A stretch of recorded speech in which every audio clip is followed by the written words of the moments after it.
Dari pantauan tim liputan Sriwijaya TV, pada pekan pertama Oktober 2018 ini, harga emas perhiasan di Kota Palembang kembali mengalami kenaikan.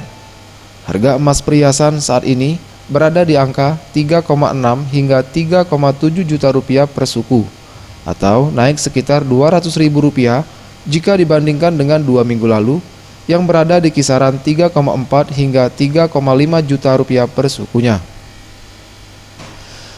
Kenaikan juga terjadi pada penjualan logam mulia yang saat ini dijual Rp678.000 per gram atau naik Rp28.000 dari harga 2 minggu lalu sebesar Rp650.000 per gramnya.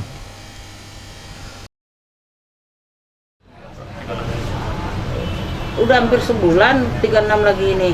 36, 37. 3637. Per sukunya ya? Per suku. Logam mulia tadi berapa? 678. 678 itu naik juga? Naik kemarin. Pedagang emas menilai kenaikan harga emas ini dikarenakan anjloknya nilai tukar rupiah pada awal September lalu. Selain itu juga karena kenaikan harga bahan baku pembuatan perhiasan emas secara global. Tim Liputan Sriwijaya TV.